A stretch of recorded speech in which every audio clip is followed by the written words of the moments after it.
पाहे पाहे महायोगिन, देव देव जगतपते, हे जगत के पति, हे करुणा के अवतार, हे नाथ मेरी रक्षा करो, मेरे गर्भ की रक्षा करो प्रभु, मैं आपकी शरण में हूं।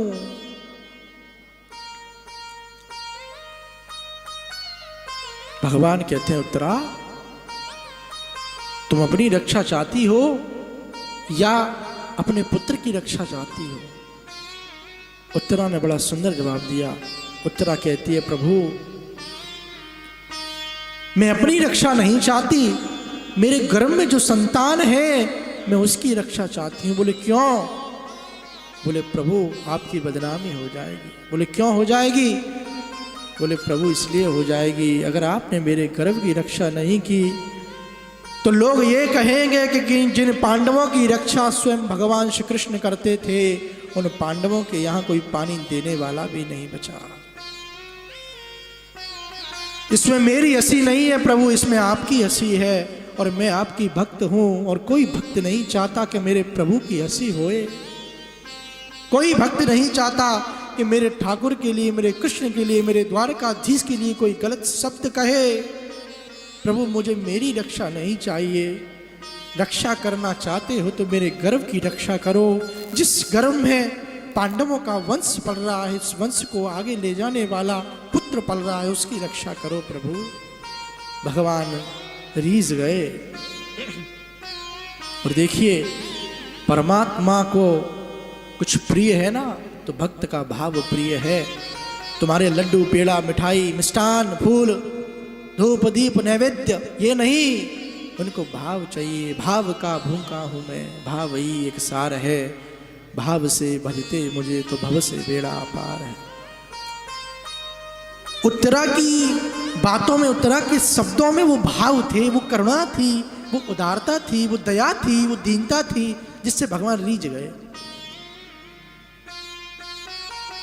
जैसे ही भगवान रीझे तो देखिए, आज ईश्वर ने वो किया जो उसने कभी नहीं किया। परमात्मा ने वो किया आज अपने भक्त के लिए जो उसने कभी नहीं किया।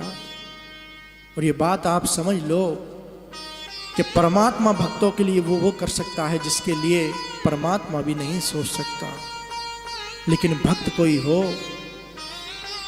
उत्तरा जैसा, भक्त कोई हो प्रहलाद जैसा, भक्त कोई हो मीरा जैसा, भक्त कोई हो नरसिंह जैसा, भक्त कोई हो ध्रुव जैसा, जिसके लिए भगवान स्वयं चल के आए। महाराज उत्तरा के वचन सुनकर भगवान रीझ गए।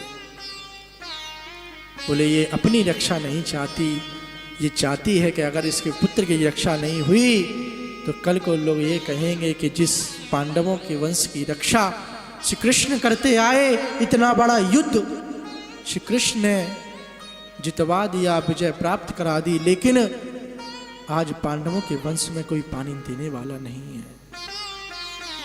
भगवान ने कहा उत्तरा चिंता मत कर, जो कार्य हमने कभी नहीं किया उस कार्य को हम करेंगे।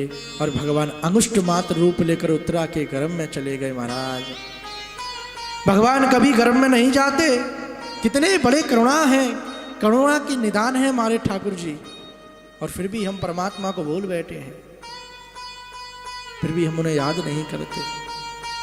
भय प्रकट कृपाला, दीन दयाला, कौशल्या हितकार।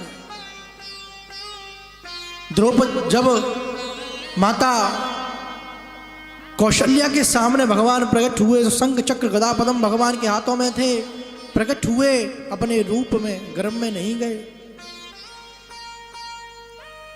देवकी वसुदेव के सामने जब कृष्ण प्रकट हुए तो गर्भ में नहीं गए, तब भी भगवान कारागृह में अपने चतुर्भुज रूप में नारायण प्रकट हुए। लेकिन आज भक्त की रक्षा के लिए, भक्त के अधीन होकर भगवान आज उत्तरा के गर्भ में चले गए। तभी तो कहते हैं कि भक्त के वश में है भगवान, भक्त बिना ये कुछ भी नहीं है, भक्त है इनकी जान, भक्त के वश में है भगवान। ऐसा कोई भक्त हो जो उन्हें बस में कर ले, ऐसा कोई भक्त तो होना चाहिए जिसके बस में परमात्मा हो जाए, ईश्वर हो जाए। हनुमान जी महाराज ने भगवान राम को वश में किया। क्यों? क्योंकि हनुमान जी महाराज परम सेवक थे श्री राम के। जपई पवन सुत पावन नामो, अपने वश कर राखे राम। भगवान का नाम जप कर, और देखिए ईश्वर